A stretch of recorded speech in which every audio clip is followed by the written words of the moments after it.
Have you ever noticed that some people don't raise their voices when they're deeply hurt?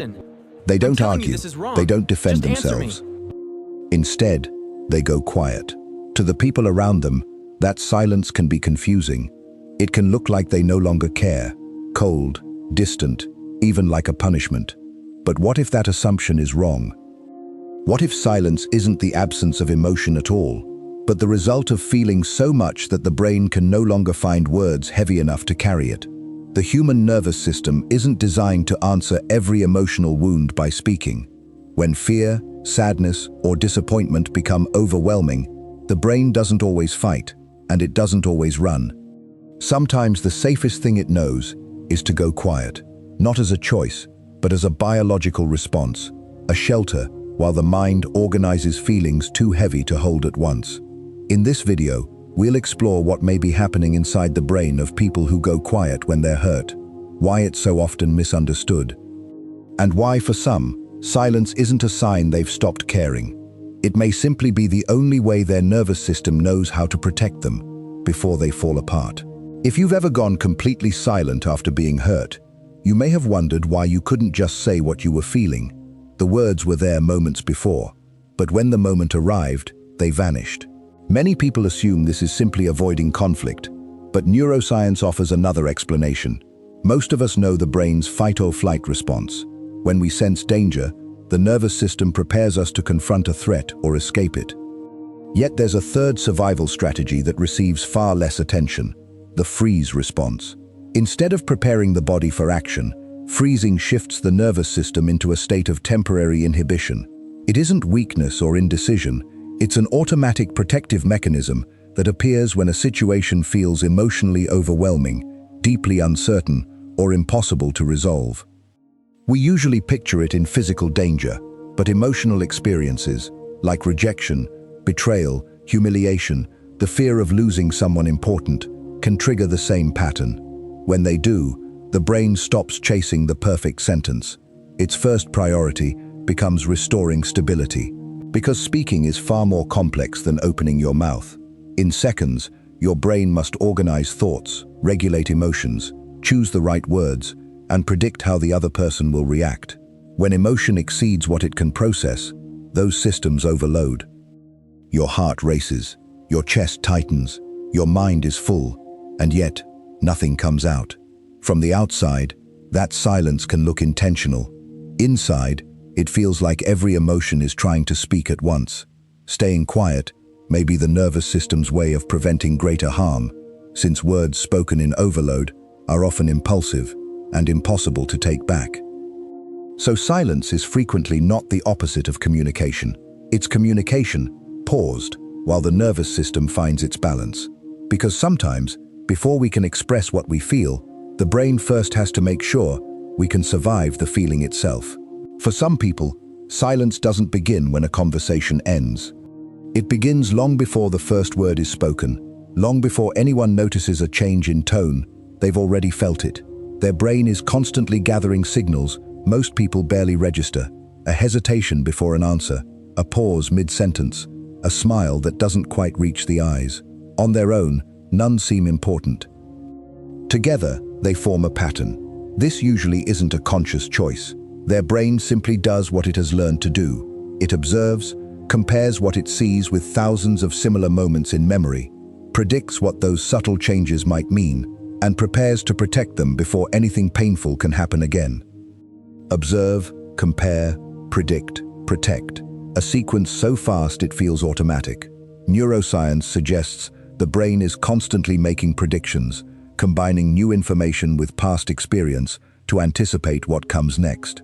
For people whose past has taught them that small changes in behavior can carry emotional consequences, this system becomes especially sensitive. A delayed reply is no longer just a delayed reply. A brief silence begins to feel like rejection. These predictions aren't meant to create anxiety. They're meant to reduce uncertainty, because anticipating danger has often felt safer than being caught by surprise. But that sensitivity carries a hidden cost.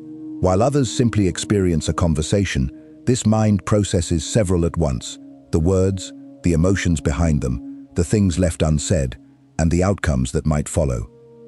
That's why exhaustion can arrive after even an ordinary exchange, not because it was difficult, but because the brain never stopped working through it.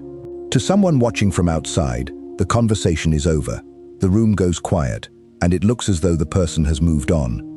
But inside, the conversation hasn't ended. It has only changed locations. Now, it continues in silence. The brain replays what just happened, the exact words, the tone of voice, the expression that flashed across a face for only a second. Then it begins to question. Did I misunderstand? Why did they pause before answering? What if I made everything worse? The scene repeats again and again, each time with a different ending. The brain isn't remembering, it's simulating, imagining other responses and outcomes. In psychology, this constant effort feeds into what's called cognitive load, the amount of information the mind is trying to hold and process at once. For someone who notices countless emotional details, that load grows surprisingly heavy. Over time, another process can take over, what psychologists call rumination. Unlike healthy reflection, which helps us learn and then let go, rumination traps the mind in the same emotional loop. It searches for certainty or relief, but each answer only gives birth to another question, and complete certainty almost never arrives. So the cycle continues. This is why silence doesn't necessarily feel peaceful. For some people, it's simply where the thinking grows loud enough that no one else can hear it. Hours later, they may still be replaying a conversation everyone else has forgotten, not because they enjoy it, but because the brain still believes it's solving a problem that matters for emotional safety. Sometimes, the loudest battles are the ones fought without a single word. One of the most painful parts of going quiet isn't the silence itself. It's what other people assume it means. When someone withdraws again and again after being hurt, those around them start filling in the blanks. They're cold, they don't care enough to talk. Over time, these assumptions harden into labels, and labels, repeated often enough, begin to shape how a person is treated. The tragedy is that they're often the opposite of the truth. Some of the quietest people aren't emotionally distant, they're emotionally overwhelmed. What looks like indifference may be a mind working tirelessly to prevent more pain, for themselves and for the people they love. Many stay silent because their emotions still feel too raw. They fear frustration will sound like anger, disappointment like blame, sadness like a burden placed on someone else. So instead of risking words they might regret, they wait for the right ones, which rarely arrive. And the longer they wait, the more distant they appear. One person is trying to create safety, the other experiences abandonment. Beneath it lies another fear, the fear of being misunderstood. For someone who has long felt their inner world is hard to explain, opening up feels risky. What if their vulnerability is later dismissed or used against them? When that feels real, silence begins to feel safer than honesty. Not because honesty isn't wanted, but because it no longer feels safe. Ironically, the people who most long to be understood are sometimes the ones who reveal the least, not for lack of feeling, but because what they carry is more than language can easily hold. At first, silence is only a reaction, a way of giving the mind time to recover before speaking again. But the brain is always learning from experience, and every repeated outcome teaches the nervous system what to expect next. If someone keeps discovering that speaking leads to rejection, that explaining leads to misunderstanding, that vulnerability only invites more pain, the brain notices the pattern and reaches a quiet conclusion: it's safer not to speak. This is rarely a conscious decision. Instead, the nervous system slowly adapts, building habits meant to reduce future pain. One is hypervigilance, staying constantly alert for signs that another wound might be coming. Conversations are scanned for hidden meaning. Small shifts in a voice or expression are read as warnings. Another is emotional withdrawal, placing distance between painful experiences and open expression. The feelings aren't smaller, they're simply held inside, where they feel easier to control. Gradually, these responses stop feeling like coping and start to feel like personality. I've always been quiet. This is just who I am. But sometimes what we call personality is a set of survival strategies repeated so often they've become invisible. The difficulty is that the brain rarely updates these habits on its own. Even when life becomes safer, Even when kinder relationships appear, the nervous system may keep responding as though the old dangers remain. This is one of the quiet paradoxes of emotional survival. The very behaviors that once helped us endure can end up isolating us from the connection we most long for. What began as a shield can slowly become a prison, not built by others, but assembled, little by little, by a nervous system that was only ever trying to keep its owner alive. If you recognize yourself in these patterns, you may be wondering what comes next. Does healing mean forcing yourself to speak when everything in you wants to stay quiet? Not necessarily. Healing isn't about becoming someone else, or trading a quiet nature for a louder one, or pretending that painful experiences no longer touch you. More often, it begins with something smaller, not changing who you are, but changing what your nervous system believes it has to carry. Because somewhere along the way, many people take on responsibilities that were never truly theirs. For everyone's emotions, for every misunderstanding, for keeping every relationship from falling apart. It's an exhausting way to live, not because they're weak, but because no nervous system was built to carry that much. Perhaps one of the healthiest beliefs we can slowly learn is this: not every emotion is yours to hold. Someone else's disappointment isn't automatically your responsibility, and not every silence needs explaining. Sometimes silence is simply a pause, a moment for the nervous system to slow down before returning with more clarity.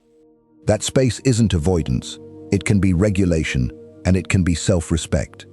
And perhaps the hardest lesson: not every conflict must be resolved the instant it appears. Healthy relationships are rarely built by whoever reacts fastest, but by people who know the difference between reacting from overload and responding from balance. The goal was never to stop feeling deeply. That sensitivity is not the problem. The problem begins when every feeling is treated as an emergency and every silence as failure. Real healing isn't about becoming less sensitive. It's about becoming less alone inside your sensitivity. Learning that your nervous system deserves the same compassion you so freely give everyone else. Because in the end, healing doesn't mean becoming louder. Sometimes it simply means feeling safe enough to let yourself be heard. Throughout this video, we've explored a side of silence that usually goes unseen. When someone grows quiet after being hurt, it's easy to assume they've turned cold or unavailable. But the human mind is rarely that simple. In many cases, silence isn't the absence of feeling. It's a brain processing more than it can organize in the moment. A nervous system trying to restore balance before it can speak clearly again. And sometimes, it's the quiet voice of a heart that hasn't yet found a place where it feels safe enough to speak. Perhaps that's why we should be slow to judge silence. Behind a few unspoken words may live countless thoughts and fears someone has carried alone. Meeting quietness with curiosity instead of judgment lets us see one another and ourselves with a little more compassion. If you've spent years believing something was wrong with the way your mind responds to pain, maybe today offers a gentler perspective. Maybe your silence was never a failure. Maybe it was your nervous system doing the best it could with what it had learned. So before we end, one last thought. Maybe silence was never the opposite of love. Maybe it was the language of a nervous system, trying not to break. If this video helped you understand yourself or someone you care about, consider subscribing to Deep Ravines Psychology Lab, where we explore the hidden psychology behind how people think, feel, and protect themselves. Until next time, thank you for watching, and take gentle care of your mind and of the quiet parts of yourself still learning they deserve to be heard.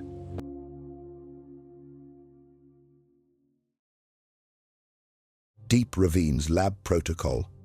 Characters and stories are AI generated for motivational insights. 2.